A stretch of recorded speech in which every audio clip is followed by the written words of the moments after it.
TTD ఆధ్వర్యంలో పనిచేస్తున్నటువంటి ప్రభుత్వ సంస్థలో ఖాళీగా ఉన్న వివిధ రకాల ఉద్యోగాలకి ఎటువంటి ఎగ్జామినేషన్ పెట్టకుండానే డైరెక్ట్గా మీకు సర్టిఫికేట్స్ని వెరిఫికేషన్ చేసి జాబ్స్ ఇచ్చే విధంగా ఒక కొత్త నోటిఫికేషన్ వచ్చింది. చాలా మంచి సాలరీస్ అయితే ఉన్నాయి. చాలా వేకెన్సీస్ అనేవి రిక్రూట్మెంట్ చేస్తున్నారు. మేల్ అండ్ ఫిమేల్ క్యాండిడేట్స్ మీరు ఏ జిల్లా వాళ్ళైనా ఈ వేకెన్సీస్కి అప్లై అయితే చేసుకోవచ్చు. ఈ వీడియోలో మీకు ఈ జాబ్స్ గురించి కంప్లీట్ డీటెయిల్స్తో పాటు ఏ విధంగా అప్లై చేసుకోవాలో కూడా క్లియర్గా ఎక్స్ప్లెయిన్ చేసి చెప్తాను. కాబట్టి చూస్తున్న ప్రతి ఒక్కరు కూడా వీడియోని లైక్ చేసి మీరు ఏ జిల్లా నుండి ఒక వీడియో చూస్తున్నారు, అలాగే మీ యొక్క క్వాలిఫికేషన్ ఏంటి, మీ జాబ్ రిక్వైర్మెంట్ ఏంటి కూడా డెఫినెట్గా కామెంట్ చేయండి. మీకు కామెంట్ని పిక్ చేసుకొని మీరు మన ఛానల్ లో ఫర్దర్ వీడియో అయితే చేస్తామన్నమాట, మీ జాబ్ రిక్వైర్మెంట్ని బేస్ చేసుకొని. కాబట్టి ప్రతి ఒక్కరు లైక్ చేసి కామెంట్ చేసి చూడండి. ఛానల్ని ఫస్ట్ టైం చూస్తున్న వాళ్ళు సబ్స్క్రైబ్ చేసుకోండి. ఫ్రెండ్స్, మీ అందరికీ ఒక ఇంపార్టెంట్ అనౌన్స్మెంట్. మీకు అందరికీ తెలిసిన అండ్ ట్రస్టెడ్ యూనివర్సిటీ అయిన ఆంధ్ర యూనివర్సిటీ వాళ్ళు 100 years అనేది కంప్లీట్ అయింది. ఈ యొక్క యూనివర్సిటీ స్టార్ట్ చేసి ప్రజెంట్ వీళ్ళు మీకు ఇక ఎంబీఏ, ఎంసీఏ, ఎంఏ సోషాలజీ లాంటి కోర్సెస్ ఏవైతే ఉన్నాయో వాటిని మీకు ఆన్లైన్లో అయితే ఆఫర్ చేస్తున్నారు. అంటే మీరు ఎక్కడికి కాలేజ్కి వెళ్ళాల్సినటువంటి పని లేకుండా మీరు రెగ్యులర్ డిగ్రీతో సమానంగా ఇంటి దగ్గర నుంచి ఆన్లైన్లో యొక్క కోర్సెస్ అనేవి కంప్లీట్ చేసి సర్టిఫికేట్ అనేది పొందొచ్చు అనమాట. లైవ్ అలాగే రికార్డెడ్ లెక్చర్స్ ద్వారా టాప్ ఫ్యాకల్టీ చేత మీకు క్లాసెస్ ఉంటాయి. ఇండస్ట్రీ ఎక్స్పర్ట్స్ చేత మాస్టర్ క్లాసెస్ ఉంటాయి. వీళ్ళకి సంబంధించి యాప్ కూడా ఉంది. డైరెక్ట్ మీరు మొబైల్ ప్లే స్టోర్ నుంచి కూడా యాప్ డౌన్లోడ్ చేసుకోవచ్చు. చాలా లిమిటెడ్ నెంబర్ ఆఫ్ సీట్స్ అయితే ఉంటాయి. అండ్ అలాగే అడ్మిషన్స్ కూడా చాలా త్వరగా క్లోజ్ కాబోతున్నాయి. కాబట్టి ఇంట్రెస్ట్ ఉన్న ప్రతి ఒక్కరు హైయర్ ఎడ్యుకేషన్ చేయాలనుకునే వాళ్ళు రీజనబుల్ ప్రైస్లోనే ఆఫర్ చేస్తున్నారు. కాబట్టి మీకు లింక్ డిస్క్రిప్షన్లో పిన్ కామెంట్లో ఇచ్చాను. ప్రతి ఒక్కరు ఒకసారి ఫామ్ ఫిల్ చేసి సబ్మిట్ చేయండి. వాళ్ళే మీకు కాంటాక్ట్ అవుతారు.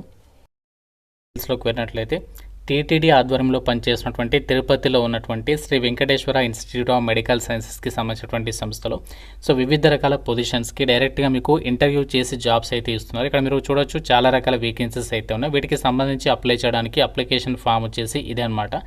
ఈ అప్లికేషన్ ఫామ్లో ఫస్ట్ మీరు ఏ పోస్ట్కి అప్లికేషన్ చేయాలనుకుంటున్నారో ఆ పోస్ట్ నేమ్, తర్వాత మీ యొక్క నేమ్ క్యాపిటల్ లెటర్లో ఫుల్ నేమ్ అనేది రాయాలి. తర్వాత ఇక్కడ ఫోటోగ్రాఫ్ అనేది మీది అతికించేసి దాని మీద మీ సిగ్నేచర్ అనేది పెట్టాలి. తర్వాత మీ యొక్క ఫాదర్ నేమ్, తర్వాత ఏజ్, ఈ విధంగా అప్లికేషన్ ఫామ్లో వాళ్ళు ఏదైతే డీటెయిల్స్ అడిగారో అన్నీ కూడా కంప్లీట్గా ఫిల్ చేసేసుకొని వాళ్ళు మెన్షన్ చేసినటువంటి అడ్రస్కి అప్లికేషన్ ఫామ్తో పాటు అన్ని డాక్యుమెంట్స్ అనేవి తీసుకొని వెళ్ళాల్సి ఉంటుంది. ఇప్పుడు చూపిస్తాను ఏమేమి డాక్యుమెంట్స్ని క్యారీ చేయాలి అండ్ ఏమేమి పోస్ట్ ఉన్నాయి, దానికి సంబంధించి ఎవరెవరు ఎలిజిబుల్, ఎంత సాలరీ పే చేస్తారు అని కూడా క్లియర్గా చెప్తాను. అయితే ఒక జాబ్స్కి సంబంధించి ఎవరైతే ఇంటర్వ్యూకి వెళ్ళాలనుకుంటున్నారో మీరు ఇక్కడ ఏజ్ లిమిట్ కూడా ఇచ్చారు చూడండి. మినిమం 18 నుంచి ఎస్సీ, ఎస్టీ, బీసీ, ఈడబ్ల్యూఎస్ వాళ్ళైతే 47 years వరకు కూడా మీరు ఇంటర్వ్యూకి వెళ్ళొచ్చు. ఓసీ వాళ్ళైతే 42 years వరకు కూడా ఒక ఇంటర్వ్యూకి వెళ్ళడానికి ఛాన్స్ ఉంది. అయితే ఈ జాబ్స్కి సంబంధించి మనకి వెళ్ళేటప్పుడు మీరు అప్లికేషన్ ఫామ్ ఇంతకుముందు చెప్పాను కదా, అప్లికేషన్ ఫామ్తో పాటు మీరు అప్లికేషన్ ఫామ్తో పాటు మీ యొక్క క్వాలిఫికేషన్కి సంబంధించి ఒరిజినల్ సర్టిఫికేట్స్ ఉంటాయి. ఒరిజినల్ సర్టిఫికేట్స్తో పాటుగా గవర్నమెంట్ ఇష్యూ చేసినటువంటి ఏదైనా ఐడి ప్రూఫ్ అంటే ఆధార్ కార్డు కానీ పాన్ కార్డు కానీ ఏదైనా, తర్వాత మిగతా క్వాలిఫికేషన్కి సంబంధించి ఒక సెట్ అనేది జిరాక్స్ తీయించుకోవాలి, ఒక సెట్. దాని మీద ప్రతి జిరాక్స్ కాపీ పైన మీ సిగ్నేచర్ అనేది చేంజ్ చేసుకోవాలి. తర్వాత ఎస్ఎస్సి సర్టిఫికేట్, తర్వాత ఎడ్యుకేషనల్ క్వాలిఫికేషన్కి సంబంధించి, తర్వాత మీకు ఒక ఎక్స్పీరియన్స్ ఉంటే ఆ సర్టిఫికేట్స్, ఎక్స్పీరియన్స్ లేకుంటే అవసరం లేదు. తర్వాత క్యాస్ట్, ఇంకా రెలవెంట్ ఏదైనా డాక్యుమెంట్స్ ఉంటాయి అవి, తర్వాత 2 రీసెంట్ పాస్పోర్ట్ సైజ్ ఫోటోగ్రాఫ్ అడిషనల్గా తీసుకుని వెళ్ళాలి. ఇవన్నీ కూడా మీరు డైరెక్ట్గా ఇంటర్వ్యూకి వెళ్ళేటప్పుడు క్యారీ చేయాల్సినటువంటి డాక్యుమెంట్స్ అనమాట. మనకి ఇంటర్వ్యూస్ వచ్చేసి ఎప్పటి నుంచి స్టార్ట్ అవుతున్నాయంటే 19th February నుంచి 23rd February వరకు కూడా మీకు ఇంటర్వ్యూస్ అయితే ఉంటాయి. మీకు క్లియర్గా చెప్తాను ఏ రోజు ఎవరు వెళ్ళాలి ఏంటి అనేది. ముందుగా మనం ఇక్కడ ఈ పోస్టులకి సంబంధించి ఎలాంటి ఎక్స్పీరియన్స్ లేకుండా అప్లై చేసుకున్నటువంటి పోస్టులు ఏమున్నాయి దానికి సంబంధించి అన్ని కూడా క్లియర్గా అయితే చూద్దాము. ముందుగా మనం ఇక్కడ డ్రైవర్కి సంబంధించి సీరియల్ నెంబర్ 10కి సంబంధించి చూడండి. ఇక్కడ ఓసీ కేటగిరీలోనే వేకెన్సీస్ ఉన్నాయి. 27,500 సాలరీ పే చేస్తారు. దీనికి మీరు 10th class అనేది పాస్ అయితే సరిపోతుంది. దాంతోపాటు మీకు హెవీ మోటార్ వెహికల్కి సంబంధించి డ్రైవింగ్ చేయడంలో మీకు లైసెన్స్ ఉండాలి. అలాగే మీకు మినిమం 2 years ఆఫ్ ఎక్స్పీరియన్స్ ఉండాలి డ్రైవర్ పోస్టులకి అయితే. నెక్స్ట్ ఇంకా మనకి ఏమేమి పోస్ట్ ఉన్నాయంటే ఎలక్ట్రీషియన్. ఎలక్ట్రీషియన్కి సంబంధించి ఓసీ అండ్ బీసీఏ కేటగిరీలో వేకెన్సీ ఉంది. దీనికి 10th class అనేది మీరు పాస్ అయ్యండి. ఎలక్ట్రికల్ ట్రేడ్లో ఐటీఐ పాస్ అయిన వాళ్ళు అప్లై చేసుకోవచ్చు అనమాట. మీకు minimum at least 3 years of experience ఉండాలి.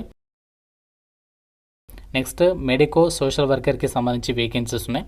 దీనికి మీరు పోస్ట్ గ్రాడ్యుయేషన్ డిగ్రీ అనేది సోషల్ వర్క్లో చేసుండి with medical and psychiatric specialization అనేది ఉండాలని చెప్పేసి ఇచ్చారు. దాంతోపాటు మీకు 1 year ఎక్స్పీరియన్స్ అనేది ఉండాలని చెప్పేసి మెన్షన్ చేస్తున్నారు.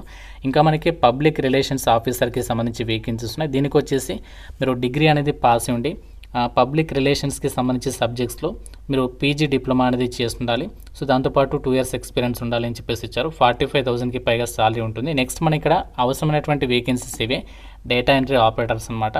సో దీనికి సంబంధించి సెలెక్ట్ అయితే 28,000 రూపీస్ సాలరీ పే చేస్తారు. మీరు ఏదైనా విభాగంలో డిగ్రీ పాస్ అయ్యండి, కంప్యూటర్ నాలెడ్జ్ ఉన్నటువంటి వాళ్ళు అప్లికేషన్ అది చేసుకోవచ్చు అనమాట. సో దాంతోపాటు మీరు హయ్యర్ గ్రేడ్ ఇంగ్లీష్కి సంబంధించి టైప్ రైటింగ్లో మీరు పాస్ అయి ఉండాలి అని చెప్పేసి అయితే చెప్తున్నారు. సో ఇంకా మనకి కార్డియో వాస్కులర్ టెక్నీషియన్ గ్రేడ్ 2కి సంబంధించి వేకెన్సీస్ ఉన్నాయి. దీనికి 37,000కి పైగా సాలరీ ఉంటుంది. సో దీనికి క్వాలిఫికేషన్ ఏంటి అంటే బీఎస్సీ డిగ్రీ పాస్ అయి ఉండి పీజీ డిప్లొమా అనేది 2 ఇయర్స్ డ్యూరేషన్లో కార్డియో వాస్కులర్ టెక్నాలజీలో చేసినటువంటి వాళ్ళు ఎలిజిబుల్. సో లేకుంటే బీఎస్సీ డిగ్రీ అనేది కార్డియోవాస్కులర్ టెక్నాలజీ చేసినా కూడా అప్లై చేసుకోవచ్చు. కాకుండా మీకు మినిమం 1 ఇయర్ ఆఫ్ ఎక్స్పీరియన్స్ ఉండాలి. అంతేకాకుండా ఏపీ పారామెడికల్ బోర్డులో రిజిస్టర్ అయి ఉండాలని చెప్పేసి అయితే చెప్తున్నారు. సో ఇంకా మనకి ఏమేమి వేకెన్సీస్ ఉన్నాయంటే మమోగ్రఫీ టెక్నీషియన్స్కి సంబంధించి వేకెన్సీస్ ఉన్నాయి. దీనికి సంబంధిత విభాగంలో డిగ్రీ అనేది పాస్ అయి ఉండి పీజీ డిప్లొమా చేసిన వాళ్ళు అప్లై చేసుకోవచ్చు. అలాగే ఇంకా మనకి ఏఎన్ఎంకి సంబంధించి వేకెన్సీస్ ఉన్నాయి. సో ఏఎన్ఎంకి సంబంధించి మీరు 10th క్లాస్ అనేది పాస్ అయి ఉండి ఏఎన్ఎం లేదా ఎంపీహెచ్డబ్ల్యూ ట్రైనింగ్ కోర్స్ అనేది కంప్లీట్ చేసి ఉండి సో దీనికి సంబంధించి మీరు ఏదైనా హాస్పిటల్లో వర్క్ చేసినట్లుగా ఎక్స్పీరియన్స్ ఉంటే ప్రిఫరెన్స్ అనేది ఇస్తారనమాట. సో ఇంకా మనకి ఏమేమి వేకెన్సీస్ ఉన్నాయంటే స్టాఫ్ నర్స్కి సంబంధించి కూడా వేకెన్సీస్ ఉన్నాయి. స్టాఫ్ నర్స్కి సంబంధించి బీఎస్సీ నర్సింగ్ చేసిన వాళ్ళు అప్లై చేసుకోవచ్చు. 38,000కి పైగా సాలరీ ఉంటుంది. మెడికల్ ఆఫీసర్స్కి సంబంధించి కూడా వేకెన్సీస్ ఉన్నాయి. ఎంబీబీఎస్ అనేది ఎవరైతే చేస్తుంటారో సో వాళ్ళ అప్లికేషన్ అనేది చేసుకోవచ్చు అనమాట. ఈ విధంగా మన ఇక్కడ ఈ పోస్టులకి సంబంధించి ఇక్కడ ఆ యొక్క క్వాలిఫికేషన్స్ అండ్ సాలరీ డీటెయిల్స్ ఇచ్చారు. అన్ని ప్రతి పోస్ట్ కూడా మనకి ఓపెన్ కేటగిరీలో ఉన్నాయి కాబట్టి సో మీరు ఏ కేటగిరీకి చెందిన వాళ్ళైనా సరే ఈ యొక్క రిక్రూట్మెంట్కి సంబంధించి మీరు ఇంటర్వ్యూకి అయితే వెళ్ళొచ్చు అనమాట. అయితే ఒక జాబ్స్కి సంబంధించి మనకి ఇంటర్వ్యూ వెన్యూ అండ్ అలాగే మనకి ఏ రోజు ఇంటర్వ్యూస్ అనేవి కండక్ట్ చేస్తానంటే మనకి ఇంటర్వ్యూ వెన్యూ వచ్చేసి తిరుపతిలో ఉన్నటువంటి యొక్క Shri Venkateswara institute of medical sciences Alipiri రోడ్కి దగ్గరలో ఈ యొక్క సంస్థ అనేది ఉంది. Committee hall old director office అని చెప్పేసి ఇక్కడ లొకేషన్ ఇచ్చారు. సో మనకి ఏ పోస్టులకి ఏ రోజు ఇంటర్వ్యూస్ ఉంటాయంటే medical officers and medico social వర్కర్స్కి సంబంధించి వేకెన్సీస్కి 19th ఫిబ్రవరి రోజు మార్నింగ్ 8 AM నుంచి 10 AM లోపు మీరు ఇక్కడ రిజిస్ట్రేషన్ చేసుకోవాల్సి ఉంటుంది డైరెక్ట్గా వెళ్ళేసి. డేటా ఎంట్రీ ఆపరేటర్స్కి అయితే 20 ఫిబ్రవరి రోజు, స్టాఫ్ నర్సెస్ అండ్ ఏఎన్ఎంస్కి సంబంధించి 21st ఫిబ్రవరి అండ్ 22nd ఫిబ్రవరి, మిగతా అన్ని పోస్టులకి 23rd ఫిబ్రవరి రోజు మీకు ఇంటర్వ్యూస్ అయితే కండక్ట్ చేయడం జరుగుతుంది. సో మీరు మార్నింగ్ 8 కంటే ముందే మీరు వెళ్తే బెటర్ అన్నమాట. సో అన్నీ కూడా మీరు ప్రాపర్గా అన్ని డాక్యుమెంట్స్ అనేవి పర్ఫెక్ట్గా ఉంటే అన్నీ కూడా మీరు ఇక రెడీ చేసేసుకొని సో డైరెక్ట్గా మీరు రిక్రూట్మెంట్కి సంబంధించి మీరు అప్లికేషన్ డైరెక్ట్గా మీరు ఇంటర్వ్యూకి అయితే అటెండ్ అవ్వచ్చు. ఓన్లీ హిందూ రిలీజియన్కి సంబంధించి వాళ్ళు మాత్రమే ఈ రిక్రూట్మెంట్కి సంబంధించి వెళ్ళొచ్చు. మిగతా వాళ్ళకి మాత్రం ఛాన్స్ అనేది ఉండదన్నమాట. ఎందుకంటే మనకి ఇది టెంపుల్స్కి సంబంధించి కాబట్టి. సో మీకు కనుక ఎలిజిబిలిటీ అండ్ ఇంట్రెస్ట్ ఉంటే మనకి పర్టికులర్గా క్వాలిఫికేషన్స్ ఉన్న వాళ్ళు సో మీరు ఆ అప్లికేషన్ ఫామ్ డౌన్లోడ్ చేసుకొని ప్రింట్ తీసుకొని మిగతా క్వాలిఫికేషన్ డాక్యుమెంట్స్ జిరాక్స్ కాపీస్ అన్ని కూడా మీరు పట్టుకొని డైరెక్ట్గా ఇంటర్వ్యూకి అటెండ్ అయితే సరిపోతుంది. సో ఇంకా మీకు నోటిఫికేషన్ రిలేటెడ్గా ఏదైనా డౌట్ ఉంటే నాకు కామెంట్లో అయితే అడగండి. అండ్ ప్రతి ఒక్కరు కూడా వీడియోని లైక్ చేసి మీ ఫ్రెండ్స్ కూడా షేర్ చేయండి ఈ వీడియోని. అండ్ ఛానల్ని సబ్స్క్రైబ్ చేసుకోండి. Thank you so much guys.